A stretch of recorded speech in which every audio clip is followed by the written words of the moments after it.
শীতের পিঠাপুলি আয়োজনে ভিন্ন ধরনের খিরসা পাটিসাপটা পিঠা। এই পিঠাটা শুধু দেখতেই সুন্দর না, খেতেও আলহামদুলিল্লাহ খুবই বেশি মজা। আসসালামু আলাইকুম everyone, welcome back to my channel. পাটিসাপটা পিঠা তৈরি করার জন্য খুবই মজা করে কিভাবে খিরসাটা তৈরি করবেন সেই রেসিপিও থাকছে এই ভিডিওর মধ্যে। পাটিসাপটা পিঠা কিভাবে তৈরি করলে এত নরম তুলতুলে সফট হবে, বানানোর 2 থেকে 3 দিন পরেও নরম তুলতুলে থাকবে, সকল প্রকার টিপস সহ থাকবে আমার আজকের এই রেসিপিটি।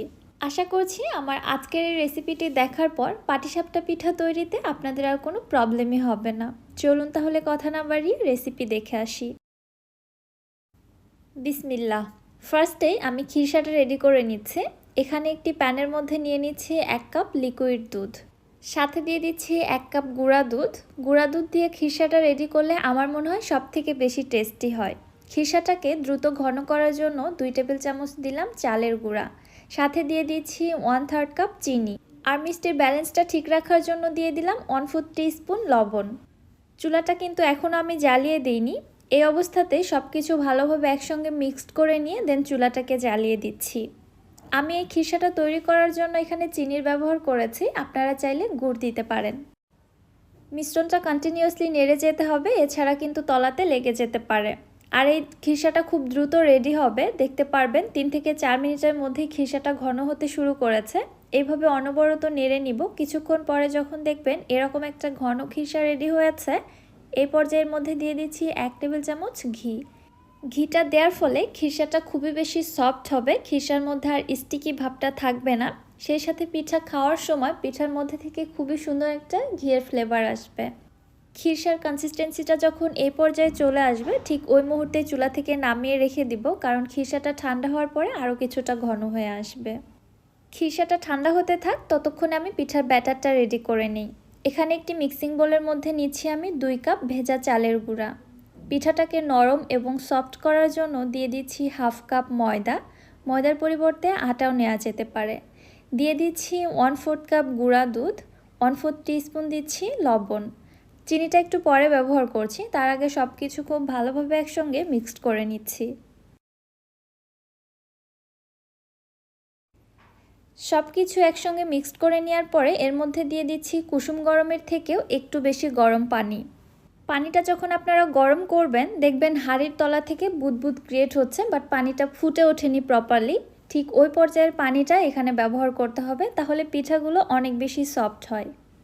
এই পিঠার ব্যাটারটি যদি আপনারা সঠিকভাবে তৈরি করে নিতে পারেন, তাহলে কিন্তু পিঠাটা সফট হবে। এই পর্যায়ে এর মধ্যে দিয়ে দিচ্ছি আমি 1/2 কাপ চিনি। চিনিটা আমি আগে দিতে ভুলে গিয়েছিলাম, এই জন্য এই পর্যায়ে দিয়েছি। আর চিনির পরিবর্তে আপনারা চাইলে এখানে গুড় দিতে পারেন, তবে আমি পিঠাটা ডিজাইন করে তৈরি করব, সেটা তো দেখতেই পেয়েছেন, এই জন্য এইভাবে তৈরি করছি। মিশ্রণটা এখনও বেশ ঘন আছে, আরও একটু পাতলা করে নিতে হবে, এজন্য এর মধ্যে আমি আরও কিছুটা পানি অ্যাড করে দিচ্ছি, অবশ্যই সেটা গরম পানি।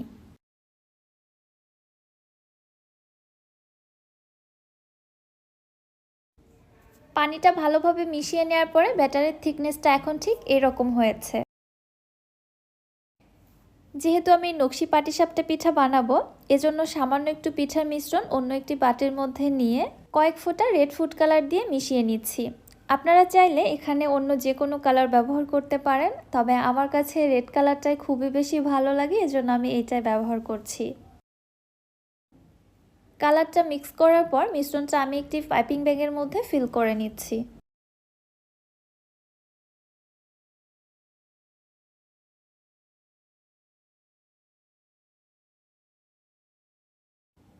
পাইপিং ব্যাগের মাথাটা খুবই সামান্য একটু কেটে নিয়ে চলে যাচ্ছি চুলাতে পিঠাগুলো তৈরি করতে। ফার্স্টেই চুলায় একটি প্যানের মধ্যে আমি সামান্য একটু ঘি ব্রাশ করে নিচ্ছি। ঘি ব্রাশ করলে পিঠাটা আর প্যানের সঙ্গে লেগে যাবে না, খুবই সহজে উঠে আসবে, সেই সাথে পিঠাটা কিন্তু সফটও হয়। চুলার হিট একদম লোতে রেখেছি। ফার্স্টে লাল ব্যাটারটি আমি চিকন করে প্যানের মধ্যে রাউন্ড করে দিয়েছি, এরপরে উপর থেকে দিয়ে দিলাম সাদা ব্যাটারটি। এইভাবে ছড়িয়ে একটি রুটির মতো শেপ দিয়ে নিচ্ছি। এবারে অপেক্ষা করব রুটির উপরটা খুব ভালোভাবে টেনে আসা পর্যন্ত। যখন রুটির উপরটা শুকিয়ে এমন একটি ট্রান্সপারেন্ট কালার চলে আসছে, ঠিক ওই মুহূর্তে আমি খিরসাটা দিয়ে দিলাম। যে পাশ থেকে পিঠাটা ফোল্ড করে নিব, ওই পাশ থেকে খিরসাটা দিয়ে এইভাবে পিঠাটাকে ফোল্ড করে নিচ্ছি। ফোল্ড করার সঙ্গে সঙ্গে কিন্তু পিঠার আসল সৌন্দর্যটা ফুটে ওঠে। এপাশ ওপাশ একটু 1 মিনিটের মতো সেঁকে নিলাম, তারপরে পিঠাটা আমি উঠিয়ে নিলাম।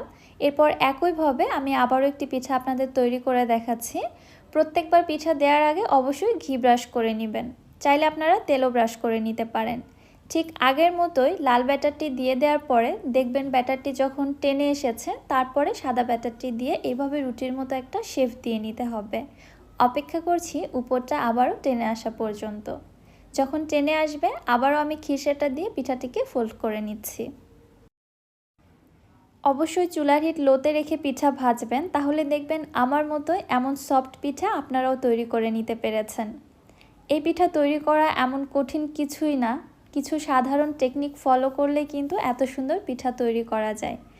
ভিডিও করতে করতে আমার এখানে পিঠাগুলো কিন্তু টোটালি ঠান্ডা হয়ে গিয়েছে, তারপরেও দেখুন পিঠাগুলো কত বেশি নরম, তুলতুলে এবং সফট। আপনারা 2 থেকে 3 দিন পর্যন্ত এই পিঠাগুলো রেখে খেতে পারবেন। পিঠাগুলো ভেঙে যাবে না বা ফেটে যাবে না, এমনই নরম, তুলতুলে, সফট থাকবে। আমার ভিউয়ার্সদের জন্য আমার সিক্রেট কিছু টিপস সহ রেসিপিটি শেয়ার করেছি। আশা করছি আপনাদের কাছে ভালো লেগেছে। রেসিপি কেমন লাগলো অবশ্যই আমাকে কমেন্ট করে জানাবেন। রেসিপি ভালো লাগলে যারা আমার ইউটিউব চ্যানেল থেকে ভিডিওটি দেখছেন, চ্যানেলটি সাবস্ক্রাইব করে পাশে থাকা বেল আইকনটিতে ক্লিক করে রাখবেন পরবর্তী ভিডিও নোটিফিকেশন সবার আগে পাওয়ার জন্য। এবং যারা ফেসবুক পেজ থেকে দেখছেন, পেজটিতে অবশ্যই একটি লাইক অথবা ফলো দিয়ে দিবেন। আজকের মতো বিদায় নিচ্ছি। আল্লাহ হাফেজ।